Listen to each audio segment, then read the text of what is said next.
I would like to start with a quotation. Our advice is that every man should remain in the path he has struck out for himself and refuse to be overawed by authority, hampered by prevalent opinion, or carried away by fashion. This quotation is by Goethe, and I thought, coming from Germany, I'm allowed to start with a Goethe quotation. I have known Eric since 2001, when I visited Caltech at the invitation of Diana at the time, and met Eric, who wanted to talk to me about my first book, Biologists Under Hitler. I knew nothing about him, but I was greatly impressed with his broad-mindedness. We have been in touch ever since, and I would like to express my deep gratitude to him for his encouragement, criticism, numerous stimulating discussions, that it was mentioned already before, and for his friendship with me and Daniel, my husband. I would like to talk now from the perspective of a historian of science, and about 3 points. First, Eric's support for the Loeb Center, then his epistemology, and third, Eric and Jacques Loeb. First, Eric's support for the Loeb Center. He gave me moral support and actual help in my endeavors to run the center as a center for an intellectual encounter of working scientists and people who comment on science, like philosophers of science, historians of science, and so on. His support for the center began right after it was founded in October 2007 and ended only after his death on the 1st of September this year. On the 27th of January in 2008, Eric wrote to me, I looked at the Loeb Center announcement and it looked like a wonderful opportunity for you indeed. If you were to invite me to one of the workshops there, I would come, and I hope someday you do. I know that working scientists are not usually among those whose profession is to consider the nature of scientific process and event, past and present, but one reason for this is that many wonderfully effective scientists are distinctly not also intellectuals. It's an Eric, right? He did come to the second workshop, it was a year later, and I was really surprised that such a high-ranking scientist would do that. And afterwards I received a letter in which he wrote, I want to thank you for a most interesting and rewarding experience. We did truly enjoy many aspects of our time there, not the least the warm and wonderful hospitality of your friend at that time, Daniel. I found the meeting itself most interesting, which I did not entirely expect, and hope that I shall have a chance to participate in more on such subjects. He did have plenty of these chances, and except for the workshop on the origin of life, Eric participated in every workshop through the one last year. He did not just participate, but also encouraged many of his colleagues to participate, including Ellen. And I'm most grateful for that. I have here some pictures which Danny took from the workshops. Up there is Eric with Rafi Falk. Here down we see Ellen and Miles Jackson. And over there on the right side is Gary Felsenfeld. It's in one of the restaurants in their Shadow. Another one. This is Michelle is there. The rest I cannot really recognize. And Ellen. And this on the right side, this is the last lecture a year ago, where he was really not able to move anymore, but he gave a wonderfully enthusiastic lecture, like always.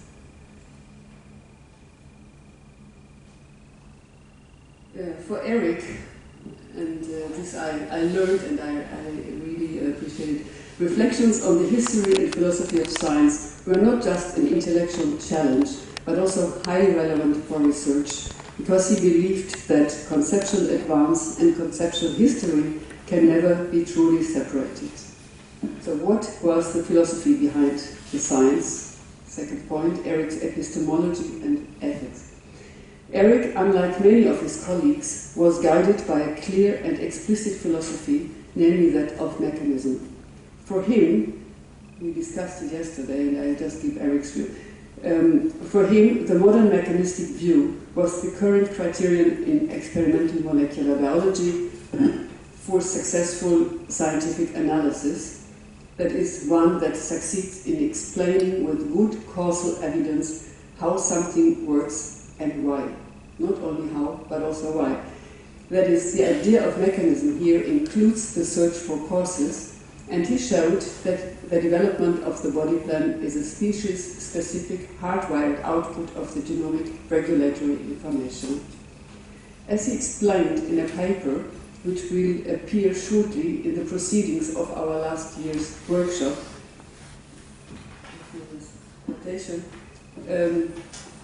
the fundamental premises of experimental systems developmental biology are that all processes that can be defined as observable episodes of development are generated through multiple interactions of multiple biologically active components, and that all these components and all or almost all their interactions must be included in an analysis in order to give a mechanism to solve a mechanism that has sufficient predictive explanatory power.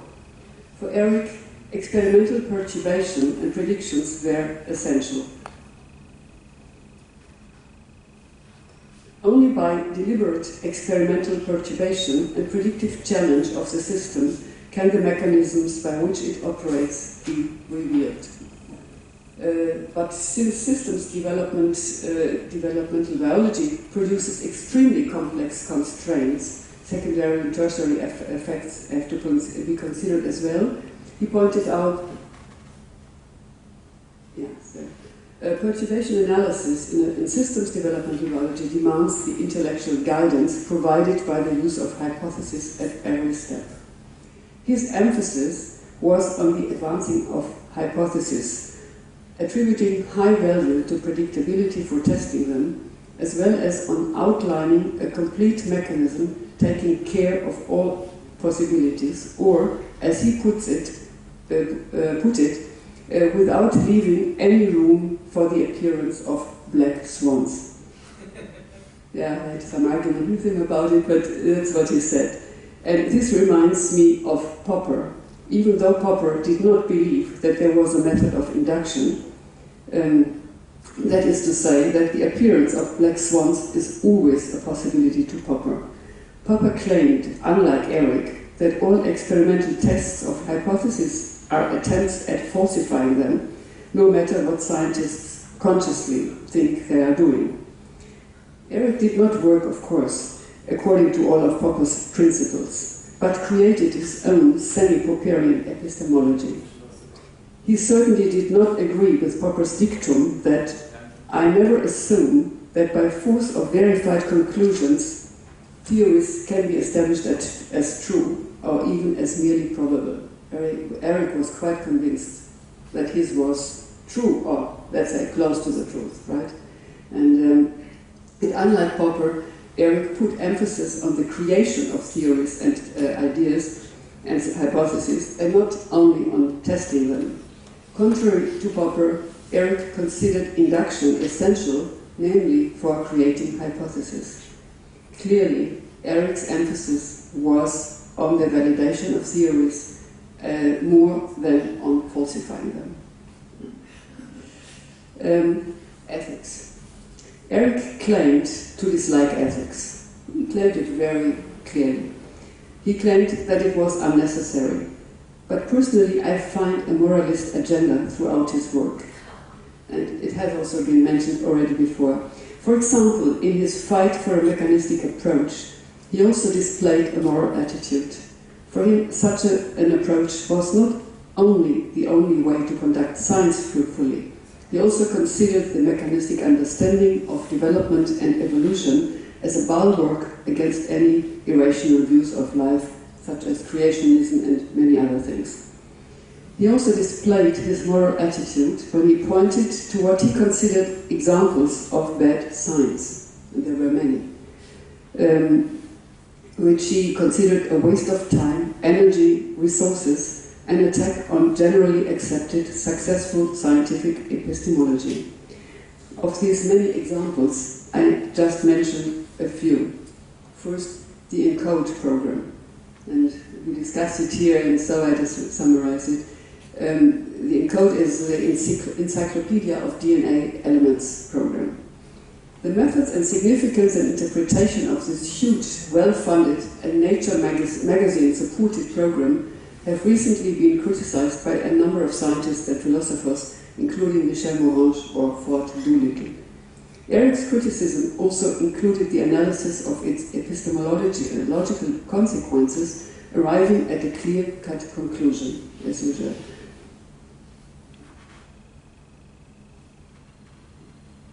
Yeah. He said, it is also will be published in the proceedings of our workshop from last year.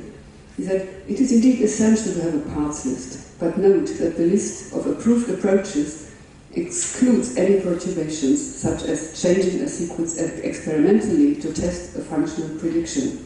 In the world of ENCODE genomics, the analysis is to be published on the basis that the measurements were made and analyzed using sophisticated mathematical statistics. Whether the result has any power of predictability is not relevant. In science, he continued, conceptual predictability accruing from an analysis is the golden criterion of value, of progress in understanding. Predictability is the linchpin of scientific knowledge. Thus, according to Eric, the ENCODE epistemology is essentially unscientific. Second, discovery science, which is a scientific methodology which emphasizes the analysis of large volumes of experimental data with the goal of finding new patterns or correlations which lead to hypotheses. Eric's comment, in basic science, hypothesis formation is an inferential, inductive, creatively novel proposition of mechanism. Hypothesis cannot be deduced. There is no mention or hypothesis of hypothesis. What happens?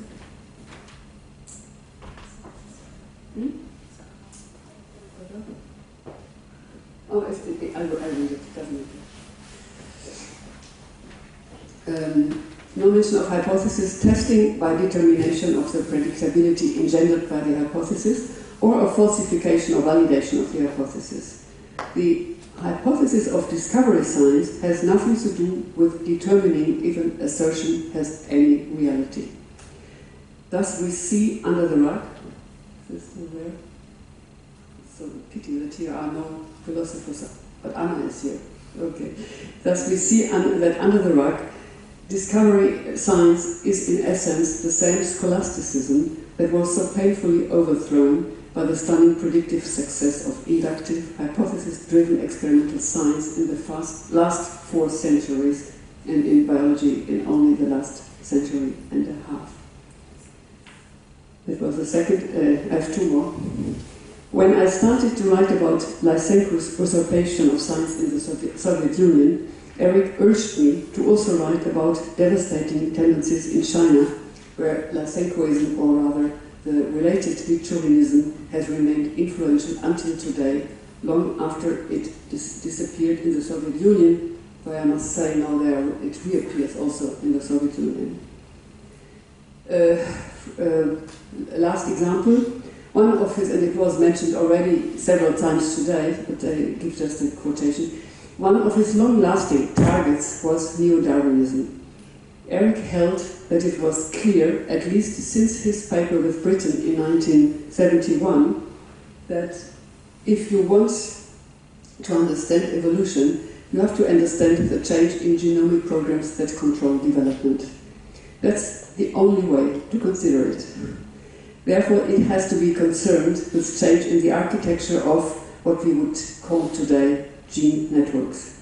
Darwinian evolution was of a completely different kind. It was all about small changes, and they felt if you could understand changes in petunia colors, you can understand changes in whether animals have heads or not. And that's just total nonsense. But you can't really blame the Darwinians, because all of Darwinian theory, from the Neo-Darwinian synthesis of the 1930s, was built in the absence of and ignorant of any knowledge of how development actually works, other than wrong theories. Yeah, just to show his moralist attitude, whatever we think of it, but he had an agenda, and I think it was important to listen and to pay attention to it. Last point, Eric and Jacques Loeb, or the influence of personalities. Eric's commitment to biology as a mechanistic science and his moralist stance are reminiscent to some extent of Michael Polanyi's attempt to make scientists aware of their responsibility to passionately be committed to, as quote, a vision of reality. Of this responsibility we cannot divest ourselves by setting up objective criteria of verifiability, falsifiability, or what you want. Eric was a passionate and visionary scientist, he said that already, propagating the view of which he was convinced was the right one, albeit after long testing. He showed that passion can be immensely fruitful for science when it is combined with exact experimenting and reasoning. And I quote now Sorin Israel, I think he's a computer scientist with whom Eric collaborated for some years. He wrote a couple of years ago, Eric is today the leading liberator of quantitative principles of cell regulation trapped in the qualitative, descriptive world of biology without genomic sequence.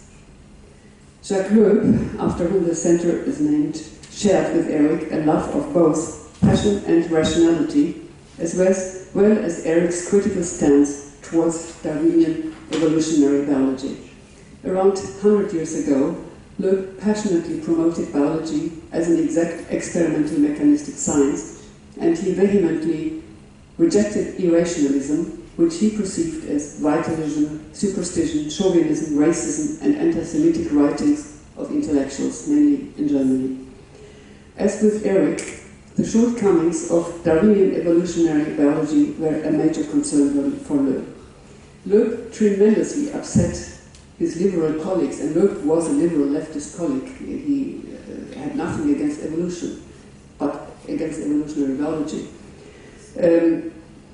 He upset his colleagues when he told them that in science one could only take things to be proved when they were based on quantitative experiments, and that from this point of view their era was not the era of Darwin, but the era of Pasteur.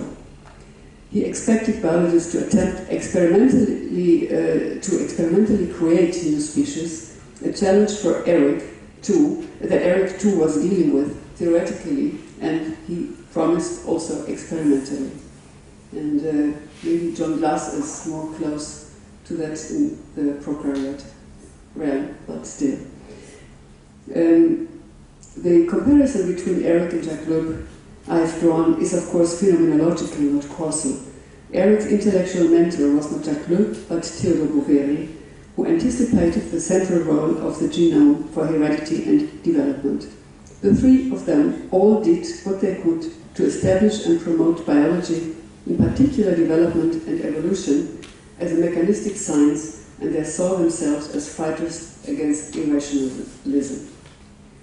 Just a short outlook on his attitude towards the complexity of nature.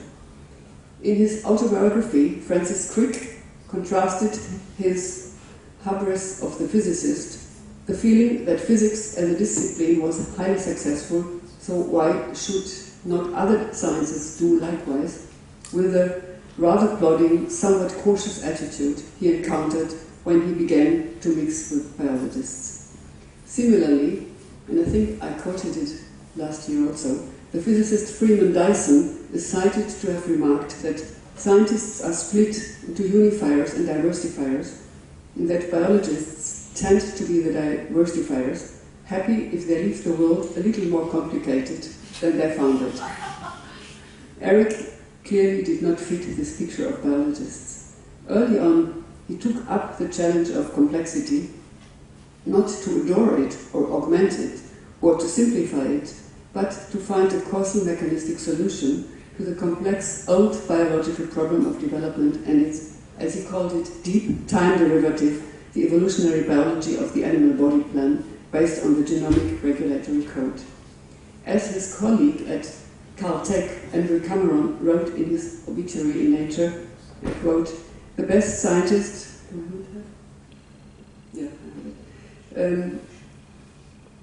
the best scientists, in my view, are the ones who can stand fast in the face of bewildering complexity until they see the patterns emerge. Eric was a good example of such a person. He deeply enjoyed embracing the complexity and trying to develop a cogent view. Eric was a deep and independent thinker, it has been said already very often, who in his own way pushed his visions ahead, sometimes inciting sharp discussions.